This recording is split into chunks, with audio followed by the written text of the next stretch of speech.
नमस्कार, स्वागत है आपका ऑनलाइन न्यूज इंडिया पर। मैं हूं नीलू व्यास। आज लालू प्रसाद का एक बयान आया है या पोस्ट आया है और उन्होंने उसमें ये कहा है कि इन आरएसएस बीजेपी वालों का कान पकड़कर दंड बैठक कराकर इनसे जातिगत जनगणना करवाएंगे। आज उन्होंने इस बात को कहा है। इनकी क्या औकात है जो ये जातिगत जनगणना नहीं करवाएंगे। और साथ में उन्होंने ये भी कहा कि इनको इतना मजबूर करेंगे कि इन्हें जातिगत जनगणना कराना ही पड़ेगा। दलित, पिछड़ा, आदिवासी और गरीब का एकता दिखाने का समय अब आ चुका है।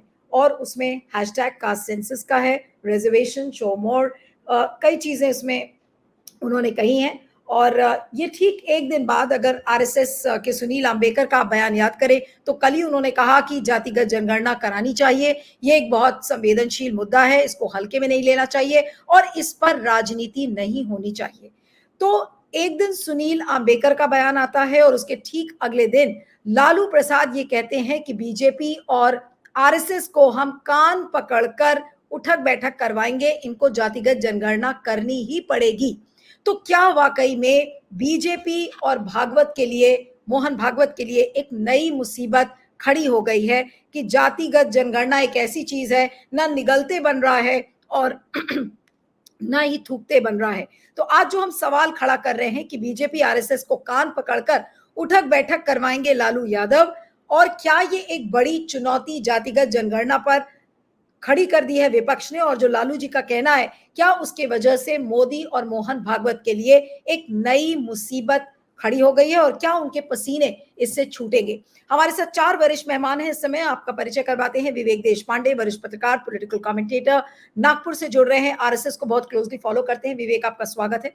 डॉक्टर जयंत जिज्ञासु, जो कि आरजेडी के प्रवक्ता हैं। डॉक्टर जयंत, आपका भी स्वागत है। मनोज यादव साहब, समाजवादी पार्टी के प्रवक्ता नेता हमारे साथ है। मनोज जी, आपका स्वागत है। और दीपक कोचगवे जी, वरिष्ठ पत्रकार, पॉलिटिकल कमेंटेटर, बिहार से हमारे साथ जुड़ रहे हैं। दीपक जी, आप ही से शुरू करते हैं चर्चा, और थोड़ा संक्षेप में और समय का ध्यान रखते हुए कि आधे घंटे का ही ये शो है, तो जवाब थोड़े संक्षेप में, ताकि ज्यादा सवाल आप लोगों से किए जा सके। तो दीपक जी, जो आज ये लालू यादव जी का जो बयान की बीजेपी और आरएसएस को हम कान पकड़कर दंड बैठक करवाएंगे और उनकी मजाल की ये जातिगत जनगणना ना करें, ये केवल एक पॉलिटिकल पोस्चरिंग या फिर विपक्ष अपना दबदबा दिखा रहा है कि देखिए हमने इस तरीके का प्रेशर बनाया था कि अब मोदी और आरएसएस दोनों विवश हो गए हैं जातिगत जनगणना कराने के लिए। जी, अनम्यूट कर लीजिएगा दीपक जी, अनम्यूट करिए। हाँ, नमस्कार। आपने जो सवाल लालू प्रसाद जी के लिए किया है, तो पहले मैं कहूँ कि लालू प्रसाद जी अभी सिंगापुर से आए हैं, मेडिकल चेकअप करा के। डॉक्टर ने जरूर कहा कि आप अब फिट हैं। तो जब वो फिट कहा तो लालू जी अपने एक्शन में आ गए हैं। और लालू जी जिस के अंदाज से जाने जाते हैं और जिस तरह की भाषा है उनकी, जिस तरह का फनी लैंग्वेज है उनका, जो उन्होंने कहा कि कान पकड़ के उठा बैठी करा दूंगा और दंड बैठक कराऊंगा, ये लालू का एक अलग अंदाज और स्टाइल है जो हम लोगों ने करीबन 35-40 वर्षों से देखा है उनको। रही जाति गणना की बात, जाति गणना जो है वो बिहार से ही उपजा, बिहार से ही आगे बढ़ा। जब महागठबंधन की सरकार थी, आप लोग सब जानते हैं कि जातीय गणना नीतीश कुमार और तेजस्वी यादव ने मिलकर लाया, और जातीय गणना को नीतीश कुमार ने भी कहा और तेजस्वी यादव ने, लालू प्रसाद यादव ने, लेफ्ट पार्टी ने कहा कि अब इसे राष्ट्रीय स्तर पर होना चाहिए। तो उसी समय ये बात उठी थी। अब जहाँ तक सवाल है कि अब लालू का एंट्रेंस हो गया और लालू प्रसाद ने इस पर बड़ा गंभीर पहल किया है, और मुझे ये लगता है कि इस एकाएक उन्होंने अपने सारे एमपी, एमएलए, एमएलसी और जो प्रत्याशी हैं विधानसभा को, उनकी मीटिंग कल कॉल कर दी है पटना में। ये एक नया मामला आगे बढ़ा। इसी बीच आज तेजस्वी यादव नीतीश कुमार से 8 महीने के बाद मिलने चले गए, या उनकी मुलाकात हुई या बुलाए गए या खुद गए, इसका ये अर्थ मैं नहीं लगाता हूँ। मगर वो उनकी जो आभार यात्रा शुरू होने वाली है, उस आभार यात्रा के प्रति बहुत सचेत है लालू प्रसाद यादव। इस आभार यात्रा का जो बिगिनिंग है, जो कर्पूरी ठाकुर के ये से होगा, समस्तीपुर से, वो जरा जोरदार हो जाए। और चूंकि एक तरफ जन स्वराज के लोग भी हैं, तो ये सारी चीजों को देखते हुए लालू ने इसे फिर एक तरीके से खेल किया एक तरीके से बांधा है। और आज तेजस्वी यादव ने नीतीश कुमार से ये ऑफिशियल बात छोड़ के भी 65% आरक्षण का जो मामला है उसका मांग की है, और ये भी कहा है कि ये जो आरक्षण लटका है सुप्रीम कोर्ट जाए और जातीय गणना कराए। तो इन्होंने ये मुद्दा लालू प्रसाद ने बनाया है, और ये मुद्दा 15 में आरएसएस को बड़ा महंगा पड़ा था, जब सुदर्शन जो थे उन्होंने कह दिया था कि आरक्षण की समीक्षा अब होनी चाहिए। पूरी पार्टी साफ हो गई थी और महागठबंधन नीतीश और लालू एक मंच पर जब थे तो आगे बढ़े। देखिए, एक यात्रा शुरू होने वाली है, और नीतीश कुमार अच्छा, नीतीश कुमार जो अगुवा हुए, मैं तो मानता हूं कि नीतीश कुमार जातीय गणना के लिए एक अगुवा माने जाते हैं बिहार में, जब महागठबंधन के, या लोग कहते हैं कि लालू जी का भी प्रेशर था, जो भी हो, मगर नीतीश कुमार ने उसको आर्थिक सर्वेक्षण कराया। आज नीतीश कुमार उस मुद्दे पर चुप क्यों है? ये सवाल बड़ा है कि आज वो इस गणना में आरएसएस ने 90 दिनों के बाद 4 जून को जब रिजल्ट हुआ और बीजेपी की जब मेजोरिटी नहीं आई, 90 दिनों के बाद 2 सितंबर को उन्होंने जातीय गणना कराने के लिए कहा। इसमें मैं ये कहता हूं कि ये राहुल गांधी और किसी की जीत पे ये दबाव पड़ा है विपक्ष का, और ये विपक्ष जो मजबूत हुआ है उसका दबाव है। अब देखिए बीजेपी की गवर्नमेंट इसमें क्या करते हैं, मगर बिहार में ये मुद्दा अब गर्म हो चुका है, और बिहार में लालू प्रसाद भी हैं, हो सकता है नीतीश कुमार क्या बोलते हैं, क्योंकि नीतीश कुमार इसके अगुआ हैं, इसमें दो मत नहीं। ठीक है, अब मैं डॉक्टर जैन जिज्ञासु के पास आती हूं कि आज लालू यादव का ये कहना कि बीजेपी और आरएसएस को दंड बैठक करवाएंगे, कान पकड़कर जबरन उन पर अब प्रेशर डलवाकर और जातिगत जनगणना करवाएंगे, ये केवल और केवल एक पॉलिटिकल पॉस्चरिंग है या फिर विपक्ष का दबदबा है? आप इसे कैसे देखेंगे कि आज लालू यादव ने जो बात अभी दीपक जी ने कही कि भाई वो बीमार थे, ठीक होकर आ गए, अब वो दिखा रहे हैं कि वो अपने फुल फॉर्म में है, लेकिन लालू यादव के बारे में ये भी पता है कि वो बिना सोचे समझे कुछ ऐसी उल जलूल बात नहीं करते। अगर उन्होंने कहा है कि बीजेपी और आरएसएस से हम दंड बैठक कराएंगे, तो उसके क्या मायने हैं, उसको किस तरह से पॉलिटिकली समझा जाए? अनम्यूट कर लीजिएगा डॉक्टर जैन। लालू प्रसाद जी इस देश के उन विरले नेताओं में से हैं जिनका राजनीतिक जीवन लगभग 5 दशक का है। बहुत उतार चढ़ाव उन्होंने देखे, और डॉक्टर लोहिया के विशेष अवसर के सिद्धांत के अनुपालन करने वाले उन शुरुआती लोगों में से हैं छात्र जीवन से। जब पहली मर्तबा वे देश की लोकसभा में पहुंचे थे 1977 में, तब भी जो 1981 की जनगणना होनी थी उसमें चौधरी चरण सिंह जी को प्रधानमंत्री बनाने वाले धड़े में लालू प्रसाद जी भी एक सांसद थे, जब दोहरी सदस्यता के सवाल पर मोरारजी देसाई की सरकार गई। दोबारा जब वो संसद में पहुंचे 1989 में, तब भी वीपी सिंह जी की सरकार ने 91 की जनगणना करानी चाहिए जातिवार। और जब 96 में वो जनता दल के राष्ट्रीय अध्यक्ष हो गए, यूनाइटेड फ्रंट की सरकार थी, तब भी देवेगौड़ा जी और पूरा जो हमारी यूनाइटेड फ्रंट की सरकार थी उसका एक फैसला था कि हम 1 की जनगणना कराएंगे। आपको मालूम है अटल जी की सरकार आई और उसको पूरे दान में डाल दिया। फिर जब 2011 की जनगणना के पहले एक विमर्श खड़ा करने की बात आई, तब भी लालू प्रसाद जी की वो बहुत ही उर्वर बहस आपको देश की संसद में देखने पढ़ने को मिल जाएगी, जब उन्होंने इस बात को सुनिश्चित किया कि इसको होना चाहिए। लेकिन हर मोड़ पर जब भी यह इको हुआ है, लालू प्रसाद जी की आवाज इतिहास में दर्ज है। लेकिन कुछ जातिवादी और सांप्रदायिक विषाणुओं ने इसको नहीं होने दिया। ठीक से कहने का मेरा मतलब है कि जो जनगणना कानून इस देश का है 1948 का, उसके दायरे में नहीं कराया गया, छिन्न भिन्न हो गया। तो अभी जो कुछ भी बयान आरएसएस की तरफ से आ रहा है, वही उसकी बुनियादी सोच रही है, और उसी के खिलाफ लड़ने भिड़ने का नाम लालू प्रसाद है। और समय समय पर वो अपनी जनता का आह्वान करते रहते हैं, उसको एक कॉल देते हैं, और जनता एक तरह से कह लीजिए कि उसके अंदर एक सुषुप्त चेतना जो है वो भी जागृत अवस्था में आती है। तेजस्वी जी ने बार बार इस बात की मांग दोहराई है। जब नेता प्रतिपक्ष थे तब भी नीतीश जी को कहा कि एक सबको चल के प्रधानमंत्री से मिलना चाहिए, और भारत सरकार पर यह दबाव बनाना चाहिए कि यह तो वाजिब बात है कि देश का एक सामाजिक, शैक्षणिक, आर्थिक एक वैज्ञानिक तरीके से जुटाया गया आंकड़ा सामने आएगा तो नीति निर्माण में हमें सुविधा होगी। नीतीश जी ने कई बार इसको सार्वजनिक रूप से कहा कि यह तेजस्वी यादव जी का ही प्रस्ताव था कि मिलके हम लोगों को चल के मिलना चाहिए। जब वहां से मना कर दिया गया तो बिहार सरकार ने इसको कराया।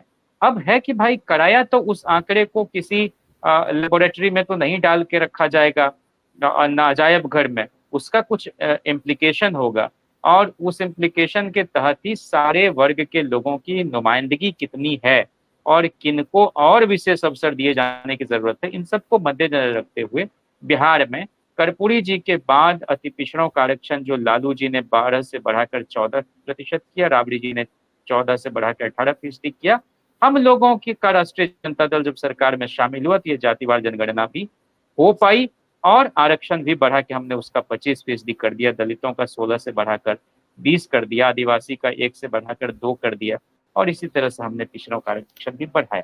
अब मामला चूंकि अदालत ने उसको एक तरह से खत्म कर दिया तो अब ये मांग तो थी, हालांकि ये पहले हो जाना चाहिए था, चूंकि नीतीश जी तो जनवरी में ही चले गए थे छोड़कर हम लोगों को उधर, तो इसको 9वीं अनुसूची में तो इस लोकसभा चुनाव के पहले डाल दिया जाना था। तो ये सब जो अभी आज विजय चौधरी जी कह रहे हैं कि चूंकि अब तो ये कानून ही रद्द कर दिया गया अदालत के द्वारा, तब इस मांग का कोई औचित्य नहीं। तो भाई तो ये तो आपको नहीं पता था, आप तो संसदीय कार्य मंत्री रहे, विधायी मामलों की आपको जानकारी है, तो ये अगर हो जाता तो बेहतर होता। और अभी तेजस्वी जी वो धन्यवाद यात्रा की जगह दीपक जी अब उसका नाम पार्टी ने जन संवाद यात्रा ही रखा है। तो हर प्रमंडलवार और आपने ठीक कहा कर्पूरी जी की धरती से वो यात्रा शुरू रही समस्तीपुर से, तो हर जगह बिना किसी शोर शराबे के हम बहुत ही संजीदा गुफ्तगू हमारे नेता अपने कार्यकर्ताओं से करना चाहते हैं और लोगों को ये बताना चाहते हैं कि आरएसएस की जो सोच है वो सांप्रदायिक तो है ही है और जो जातिवादी होगा वो अनिवार्यतः सांप्रदायिक भी होगा। तो वो नहीं चाहते कि ये, और कटने बटने की बात आदित्यनाथ बार बार करते रहते हैं, इस बुनियाद पर तो एकता नहीं कायम होगी। बार बार वो कहेंगे हिंदू एकता से क्या परेशानी है, हमारा सवाल है कि आपको इंसानी एकता से क्या परेशानी है। ये तो विचित्र बात है ना, कौन कह रहा है कि भाई आपस में लड़ो भिड़ो, हम तो चाहते हैं हिंदू धर्म अपने उदात्त स्वरूप में लोगों के सामने आए। यहीं पर जेएनयू में centre for the study of social systems के रिसर्च स्कॉलर हैं ज्ञान प्रकाश, उन्होंने बहुत प्यारी बात लिखी कल कि जाति व्यवस्था ने हमारी आत्मा के विस्तार को सीमित कर दिया है। हमारे रोने हंसने सपने आशा निराशा प्रेम उदासी सफलता विफलता जन्म मृत्यु इज्जत गाली प्रोत्साहन घमंड लानत अन्याय न्याय ईमानदारी बेईमानी खान पान शादी विवाह उदंडई शर्म हया बेहयाई शुद्धता अशुद्धि ऊंच नीच रोग इलाज पढ़ाई गरीबी अमीरी रंग भाषा जीत हार खेल सब में जाति। जीवन का कोई कोना नहीं है जहां इस घटिया व्यवस्था ने उत्पात न मचाया हो। आदमी को इंसान न बनने देने का नाम है जाति। इसके रहते हम 2047 क्या 4047 तक भी विकसित नहीं हो पाएंगे।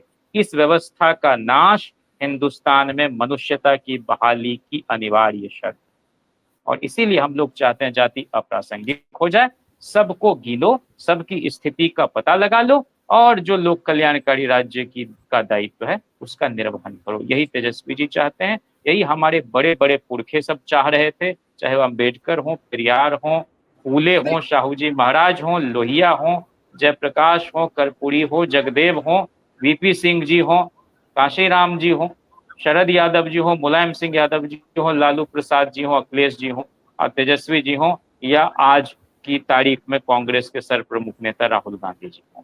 सब लोग जब ये चाह रहे हैं एक सुर से कि इसको हो जाने दो, और हम इसलिए नहीं करा रहे हैं कि किसी के बीच वैमनस्य पैदा हो, हम इसलिए करा रहे हैं कि इस देश की एक बड़ी आबादी को जो आप लाभार्थी कह रहे हैं 80 करोड़ के आसपास, उसकी हालत ऐसी क्यों है, और इस देश में 10% लोग भी अगर उच्च शिक्षा से जुड़ पाए तो उसके लिए 1500 नए विश्वविद्यालय खोलने पड़ेंगे आपको। ये सारी स्थितियों का पता करते हुए शिक्षा पर बजट हम कैसे बढ़ाएं और कमजोर लोगों को मुख्य धारा से जोड़ें, हमारा सिर्फ और सिर्फ यही मकसद है। इतने कॉलम उसमें है, एक कॉलम जोड़ना है, धर्म का कॉलम है। अगर धर्म के बारे में, अपने धर्म के बारे में विवरण देते हुए, ब्यौरा देते हुए लोग धर्मांधता का शिकार नहीं हो जाते हैं तो जाति के बारे में बताते हुए जातिवाद कैसे फैल जाएगा इस देश में, मेरी समझ से पड़े। नहीं, बिल्कुल आपने सही कहा कि अगर एक कॉलम जाति का ही ऐड करना है और बाकी चीजें पूरी समाज में अगर सुनिश्चित हो जाए तो इसमें क्या बुराई है।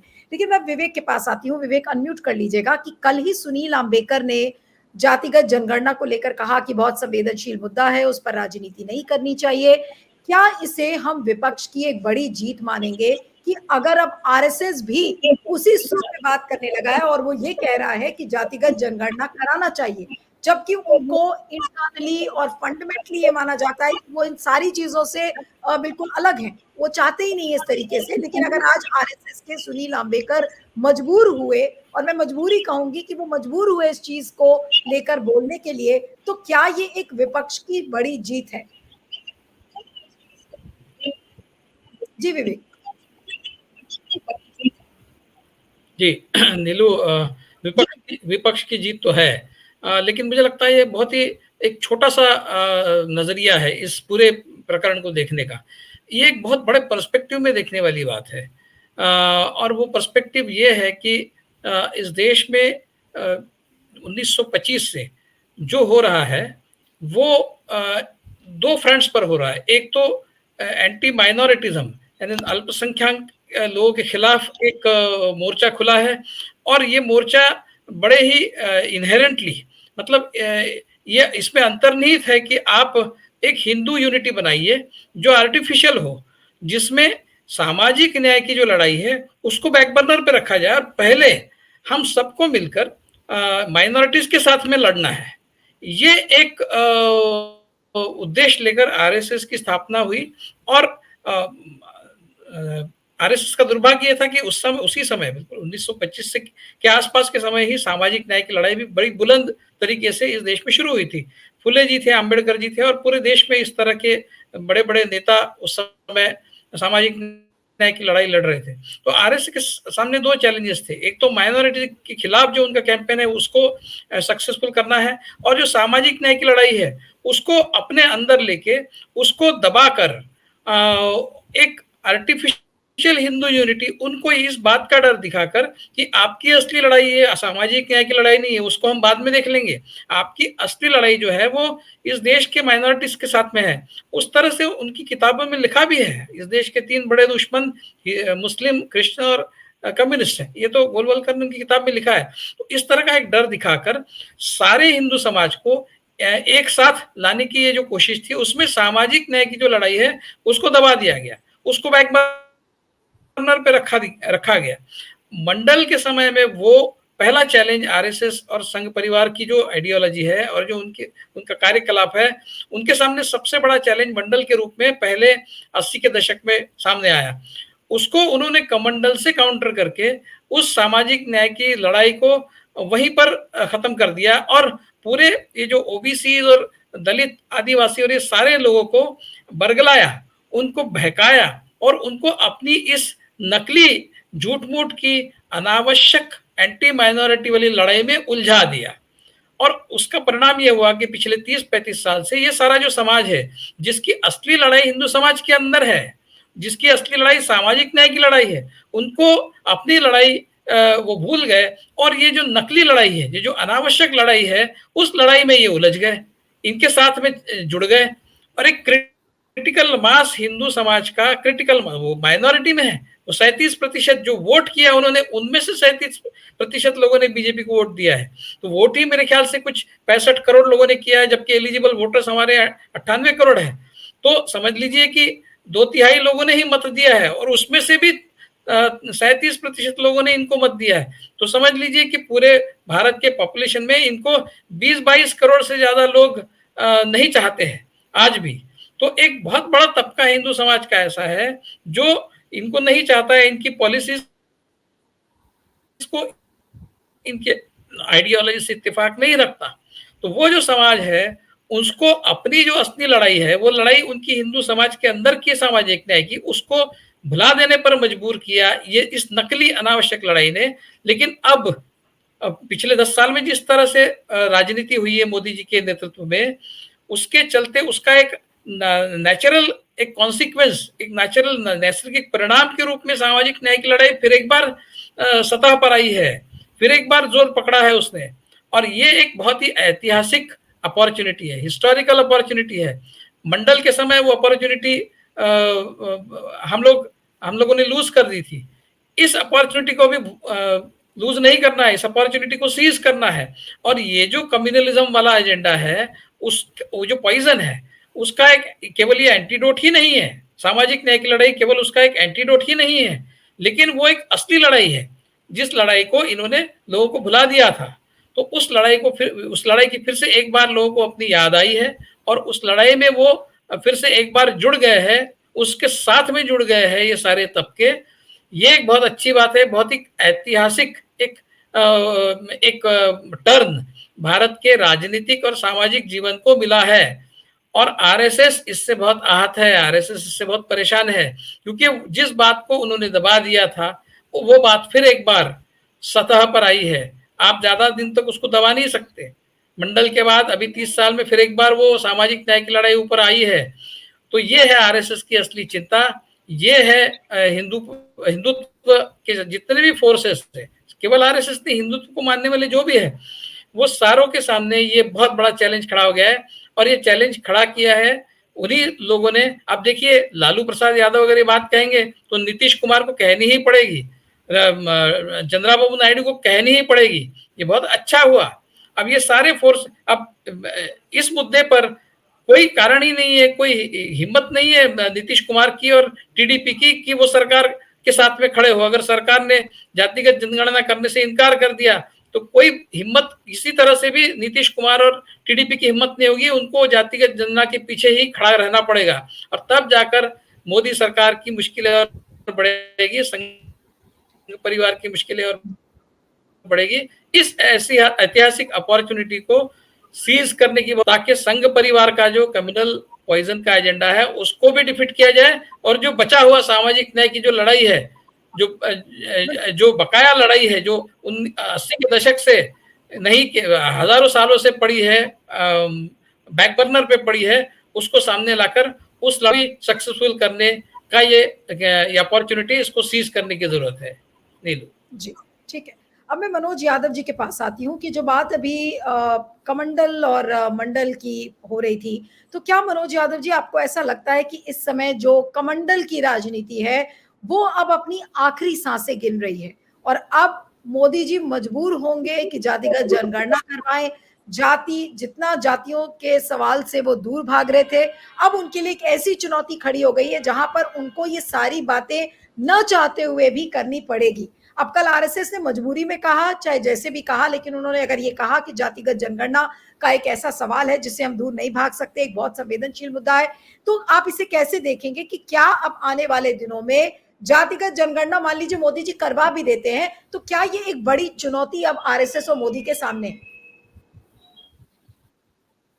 जी मनोज जी, ये सारी चीजें जो सारी चीजें नीलू जी सामने आ रही हैं, उसके पीछे एक बड़ा सा लॉजिक है।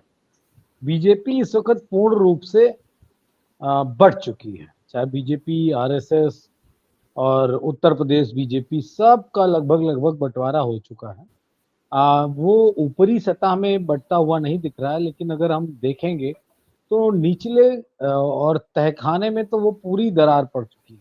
सब अपनी अपनी ढपली, अपना अपना राग लेके बजा रहे हैं। सरकार होने के नाते आरएसएस ने ऐसा कोई बयान नहीं दिया। 2015 को अगर छोड़ दो आप, क्योंकि सरकार तब बनी ही थी, बिल्कुल ताजी 1-1.5 साल हुआ था आरक्षण को लेकर, उसके बीच में आरएसएस ने बिल्कुल बड़ी सावधानी से और चतुराई से पूरे 10 साल से ज्यादा का समय निकाल दिया। लेकिन अब चूंकि आरएसएस भी बहुत तीव्रता के साथ ऐसी बातें रख रहा है, उठा रहा है, और वो बातें कह रहा है जिससे कि सरकार को डैमेज हो। और सरकार किसको डैमेज हो? नीतीश कुमार जो N1 N2 है उनको कैसे चोट लगे, उनके समर्थक, उनके विधायक, उनके वोटर्स कैसे नाराज हो, ये प्रयास आरएसएस लगातार करती हुई दिख रही है। और इसके लिए आरएसएस को धन्यवाद मैं देता हूं। हमेशा आप लोग सुनते हैं कि मैं आरएसएस का कभी कोई किसी बात का समर्थन नहीं करता हूं, लेकिन इस बात का मेरा समर्थन है। और दूसरी तरफ से N1 N2 नाराज हो ना हो अलग बात है, कम से कम आरएसएस ने अपने आप को पूरी तरीके से अपना पर्दा खुद हटा दिया। इस बात को लेके मैं खुश हूं। यानी कि इस देश के जो पीडीए के लोग हैं, पिछड़े हैं, अल्पसंख्यक हैं, दलित हैं, एसटी हैं, आदिवासी हैं, आबादी जो है सबके खिलाफ है बीजेपी। ये बात उसने जाति जनगणना के माध्यम से बता दी। अब हमारी आपकी जिम्मेदारी ये बनती है कि वो तो खैर वो मैं एक प्रजाति पाई जाती है नीलू जी, दो मुहा सांप होता है। अब पता नहीं उसको महाराष्ट्र में क्या कहते हैं, ये तो हमारे बताएंगे साथी, लेकिन उत्तर प्रदेश में उसको दो मुहा सांप कहा जाता है। तो बीजेपी और आरएसएस इस वक्त दो मुहे सांप की तरह रिएक्ट कर रहे हैं। एक सुबह इस वाले मुंह से कुछ बोलते हैं और शाम को इस वाले मुंह से कुछ बोलते हैं। टेस्टिंग कर रहे हैं, थोड़ा सा वो थर्मामीटर डाल के टेस्टिंग कर रहे हैं कि जनता के बीच में क्या रुख है, कहीं ज्यादा तीव्रता के साथ तो नहीं लोग कर रहे हैं। तो ये सारी चीजें स्पष्ट हैं, सामने आ रही हैं। मेरे ख्याल से जो मैंने आपसे प्रॉमिस किया है कि हम सरकार चलने नहीं देंगे, ये मेरा सबसे ज्यादा प्रॉमिस आपके साथ है और आपके कई सारे चैनल पे। इस प्रॉमिस को हम पूरा करने में लगे हैं। आरएसएस उसमें हमारी कितनी मदद करेगी ये आरएसएस आने वाले समय में तय करे, लेकिन आरएसएस पे लगातार सवाल उठ रहा है। आरएसएस पर्दाफाश कर चुका है अपने आप का कि हम इस देश के बहुसंख्यक के खिलाफ थे, खिलाफ हैं और खिलाफ ही रहेंगे। कोई फर्क हमें नहीं पड़ता, सत्ता हमारी रहे ना रहे, हमारा पेट भर चुका है। अब हम दूसरी परिस्थिति में पहुंच चुके हैं। अगर जैसे कश्मीर में, हिमाचल में आपने देखा हो, निवासी हैं वो अपने खाने पीने का इंतजाम कर लेते हैं और वो 3-4 महीने कैसे काटना है वो सब व्यवस्था कर लेते हैं। तो आरएसएस ने भी पूरी तैयारी कर ली है कि आने वाले में जो विपक्ष के 2 दशक होंगे वो आरएसएस कैसे काटेगा। 10 सालों में जो लूटा गया है, 300 करोड़ रुपए, 100 करोड़ रुपए की रिश्वत आरएसएस के पदाधिकारी ले रहे हैं, तो ऐसा नहीं हो गुरु दक्षिणा वहां बहुत मजबूती के साथ दी जाती, लिफाफे में बंद करके। अब ये 300 करोड़ वाला मेरे ख्याल से हो सकता है बोरा या गाड़ी में भर के गए। आपने एक बड़ा इंटरेस्टिंग पॉइंट रेज किया। हाँ, मैं आपको सुन रही थी और आप बड़े इंटरेस्टिंग बात आपने कही। और मैं जयंत के पास आती हूँ फाइनल राउंड ऑफ क्वेश्चंस के लिए। 1-1 मिनट में सब लोग अपनी बात खत्म करें। डॉक्टर जयंत, आप ही के पास आ रही हूँ। मुझे पहले ये बताइए कि अगर सुनील अंबेडकर या आरएसएस की तरफ से अब ये बातें कही जा रही कि जातिगत जनगणना कराना जरूरी है, तो मनोज जी की बात को ही मैं आगे बढ़ाती हूँ कि क्या आरएसएस अब किसी तरीके का संरक्षण विपक्ष में ढूंढ रहा है कि कहीं ऐसा ना हो कि हमारी सरकार चली जाए, मोदी जी सत्ता से बाहर हो जाए, तो हमें संरक्षण कैसे मिलेगा। तो उसी संरक्षण को खोजते हुए अब उन्होंने जातिगत जनगणना की बात करी है। जी जयंत, अनम्यूट कर लीजिएगा, बहुत संक्षेप में। लेकिन नहीं नीलू जी, हमें तो कभी कोई इस बात का भ्रम और संशय नहीं रहा कि आरएसएस इस देश में मनुष्यता के विरुद्ध, और हरिशंकर परसाई भी कहते थे कि इस समाज और सभ्यता को गोरक्षक की नहीं मनुष्य रक्षक की आवश्यकता है। और पिछले दिनों में जो इन लोगों ने तांडव किया है 10 साल में, वो कहने की जरूरत नहीं है। लेकिन एक बात लोहिया की लालू जी भी दोहराते रहे कि जब वोट का राज होगा तो छोट का राज होगा, और छोट का राज से मतलब है जो पीडीए कह रहे हैं मनोज जी, और जिसको हम सबऑल्टर्न ग्रुप कहते हैं। तो ये शरद जी का एक बहुत दिलचस्प बयान हमें याद आता है कि तुम ही अन्याय करोगे, तुम ही न्याय करोगे, ये कैसे संभव। तो आरएसएस तो इस देश में अन्याय का रास्ता लोगों को के सामने खोलता है, और जो कोई भी समतावादी हैं, न्यायवादी हैं, उनको जेल में डालो, उनको हैरास करो, उनको परेशान करो, उनको इलेक्टोरल प्रोसेस से ही बाहर करवा दो। तो आरक्षण के बारे में इतनी गलत धारणा और भ्रांति फैलाई गई है लगभग 100 सालों से, तो उसको बिना करवाहट के हम लोगों के बीच सतत संवाद के जरिए ही एक आम सहमति बना सकते हैं। हम आज भी इस ख्याल के हैं कि हम प्रतिक्रियावादी बातों के जरिए समाज में अस्थायी परिवर्तन नहीं ला सकते, अंततः हमको सहअस्तित्व के साथ ही समाज में रहना है। तो इसलिए लोगों को ये बताना जरूरी है कि वस्तुतः यह किसी के खिलाफ नहीं है, और सबकी तरक्की होगी तो संपूर्णता में यह देश आगे बढ़ेगा। और इसी के लिए हमारी यह मांग है कि अखिल भारतीय स्तर पर जातिवार जनगणना हो। आरएसएस क्या करता है नहीं करता है, सच्चाई यही है कि आरएसएस का जो ढांचा है पिछले 10 साल में उसको इतने लोभ लालच में फंसाया है मिस्टर मोदी ने कि उसके लोग भी बहुत तरह तरह के रास्ते पर चल पड़े हैं। तो आरएसएस को लड़खड़ाने में देर नहीं लगेगी।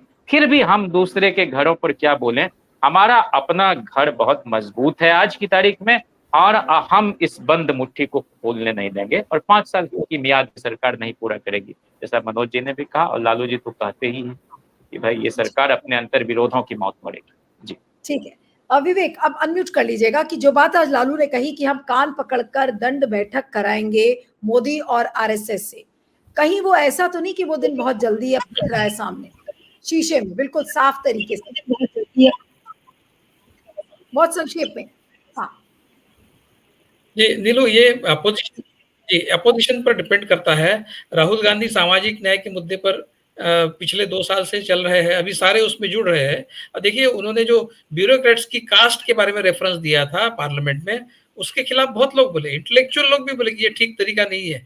वो क्रूड तरीके से पूछा होगा उन्होंने, लेकिन उस बात में दम है, उस बात में दम है कि जो ब्यूरोक्रेट्स डिसीजन मेकिंग प्रोसेस में बैठते हैं वो सारे इनके अपॉइंट किए हुए हैं, और ये वो सारे आइदर इनके आइडियोलॉजी से इत्तेफाक रखते हैं या फिर किसी लालच की वजह से इनके साथ में जुड़ गए।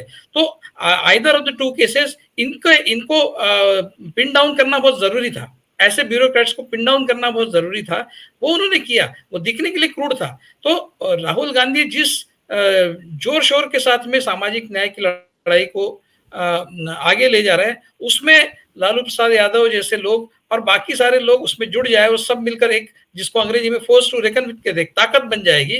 तो कोई कारण नहीं, मैंने जैसे कहा कि नीतीश कुमार और टीडीपी, चंद्रबाबू नायडू और जो भी इनके अलायंस पार्टनर्स हैं, उनको भी इसमें जुड़ना पड़ेगा। हमने देखा पासवान किस तरह से वो जो रिजर्वेशन का मामला उत्तर प्रदेश का है, जहां पर बैकवर्ड कास्ट को रिजर्वेशन नहीं दिया जा रहा है, उनको इग्नोर करके वहां पर अपर कास्ट को डाला जा रहा है, उसके खिलाफ पासवान भी बोल रहे हैं। तो ये सारा अभी पूरा ही मामला पलट गया है, केवल बीजेपी के खिलाफ नहीं, पूरे संयुक्त परिवार के आइडियोलॉजी के खिलाफ और उनके तौर तरीकों के खिलाफ। तो इसको अभी जोर शोर से आगे जब तक नहीं बढ़ाते तब तक इसका सक्सेस नहीं मिलेगा।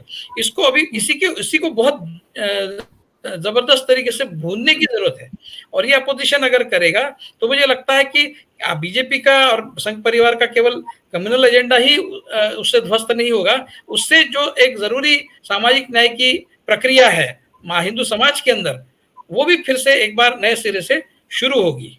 तो असली एजेंडा जो है वो सामाजिक न्याय का है, कम्युनलिज्म नहीं है। इस बात को अभी आम नागरिक भी, आम जनता भी समझ रही है, पर्टिकुलरली वो जनता जो बैकवर्ड कास्ट होने के बावजूद इनके साथ में जुड़ गई थी और इनके कम्युनल एजेंडा में फुट सोल्जर का काम कर रही थी, वो आज समझ गई है कि ये सारा झूठा मामला है, इसमें हम फंस गए हैं। वो इनसे छिटक जाए और वापस सोशल जस्टिस मूवमेंट के साथ जुड़ जाए तो इनका संख्या बल भी कम होगा और अंततः इनके एजेंडा का पराभव होगा, विनाश भी होगा। ठीक है मनोज जी, बहुत संक्षेप में हम अंतिम कमेंट आपसे और दीपक जी से लूंगी, आपके पास आ रही हूँ मनोज जी, कि क्या वाकई में मोदी और भागवत साहब के पसीने छूट चुके हैं? अब इनको ये नहीं समझ में आ रहा है कि जातिगत जनगणना को हैंडल कैसे किया जाए।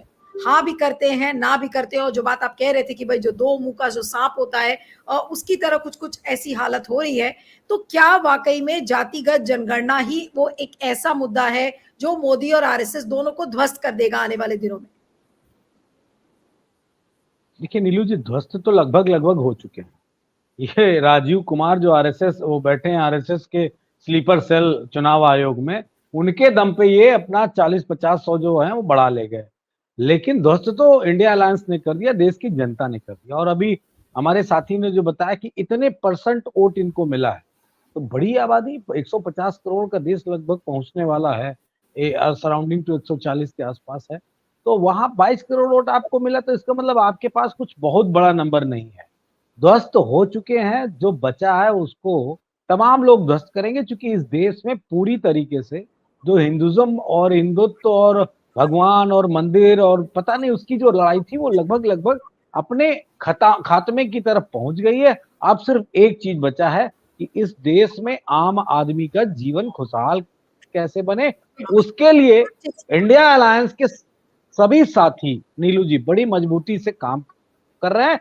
और मैं आपको बड़े वादे से, पुनः मेरा वादा है ये कि फिर वादा कर रहा हूं कि मोदी जी बड़े बेआबरू होके इस देश से जाएंगे, इतना तय है। देश से मतलब सत्ता से जाएंगे। अब इसके बाद कहां जाएंगे बांग्लादेश में हेलीकॉप्टर उतारेंगे, हवाई जहाज उतारेंगे या किसी और देश में, ये अब समय तय करेगा, क्योंकि मोदी जी के कृत्य ऐसे नहीं है कि उनको यहाँ कोई बर्दाश्त करेगा विपक्ष में। जी चलिए, अब तो फिर एक बात ये कि लालू जी ने एक साल पहले कहा था कि मार्कोस की तरह मोदी को भागना पड़ेगा देश से, तो भागें। मैं कह रही थी मनोज जी की बात सुन के कि मुझे लग रहा है अब तो हेलीकॉप्टरों पे भी नजर रखनी पड़ेगी कि अगर नजर बंद होके जाएंगे तो फिर पता नहीं कौन सा हेलीकॉप्टर उनको कहाँ लेके जाएगा। खैर, ये तो मजाक की बात हो गई। लेकिन दीपक जी, मैं अब आपके पास आती हूँ, अंतिम कमेंट आपसे कहूंगी कि क्या कहेंगे अब इस जातिगत जनगणना को लेकर, जिस तरीके से विपक्ष हावी हो रहा है और मोदी जी के पास सिवाय हाँ हाँ करने के और RSS के पास हाँ हाँ करने के अब कुछ नहीं बचा।